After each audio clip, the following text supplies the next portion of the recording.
గ్రామ సేవక సంఘం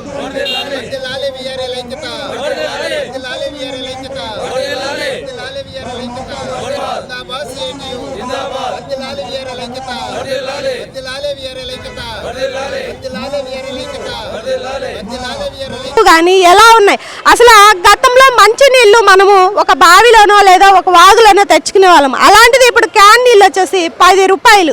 క్యాన్ తాగే నీళ్ళే 10 రూపాయలు పెట్టి కొన్నప్పుడు మా జీతం 10,000తోటి మేము ఎలా బతకాలి?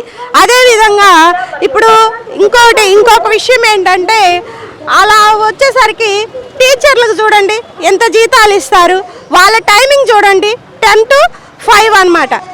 మా టైమింగ్ చూడండి ఏమంటారు, రెవెన్యూ వ్యవస్థలో టైమింగ్ లేదు, హాలిడేస్ లేదు, 24/7 ఎనీ టైము. నైట్ 12 గంటలకు ఎవడైనా చచ్చిపోతాడు, పక్కాగా వెళ్ళిపోవాలి ఫ్యామిలీని వదిలేసి. అంటే మమ్మల్ని ఈ రకంగా కష్టపెడుతూ మాతో ఈ రకంగా పని చేయించుకుంటూ మాకు 10,000 జీతం అనేది ఏ విధంగా మీకు ధర్మం అనేది అనిపిస్తుందని గత 4.5 సంవత్సరాల నుంచి ఈ గ్రామ రెవెన్యూ సహాయకులకు జగన్మోహన్ రెడ్డి గారు హామీ ఇచ్చి ఉండి నేను వచ్చినటువంటి వారానికే మీ అందరి సమస్యలు తీరుస్తా అని చెప్పి ఇప్పట్లో 4.5 సంవత్సరం అవుతుంది.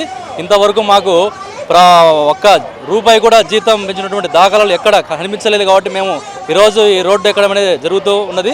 కాబట్టి దయచేసి ఇప్పటికైనా మీ యొక్క జగన్మోహన్ రెడ్డి గారు మాకు చెప్పినటువంటి విషయాన్ని గుర్తు చేసుకొని ఇప్పుడు వచ్చే ఎన్నికల సమయం కూడా దగ్గరికి వస్తున్నది. కాబట్టి మా యొక్క సమస్యను మేము ఏ విధంగా చేస్తామన్న దాని గురించి కూడా ఒకసారి గుర్తుపెట్టుకొని మా అందరికీ న్యాయం చేయవలసిన కోరుచున్నాము. అదేవిధంగా మేమేమి గొంతెమ్మ కోరికలు అంటే ఏం అడగట్లేదు. మా జీవనోపాధి మేము చేసినటువంటి మా రెవెన్యూ డిపార్ట్మెంట్లో మేము క్షేత్రస్థాయిలో పనిచేసినటువంటి అధికారులు, మేము క్షేత్రస్థాయిలో పనిచేసినటువంటి సహాయకులం. కాబట్టి మాకు దయచేసి ఇప్పటికైనా గవర్నమెంట్ స్పందించి మా యొక్క సమస్యలు తీర్చి మాకు జీతాలు పెంపు అనేది కనీస వేతనం 26,000 రూపాయలు అనేది ఉండాలి.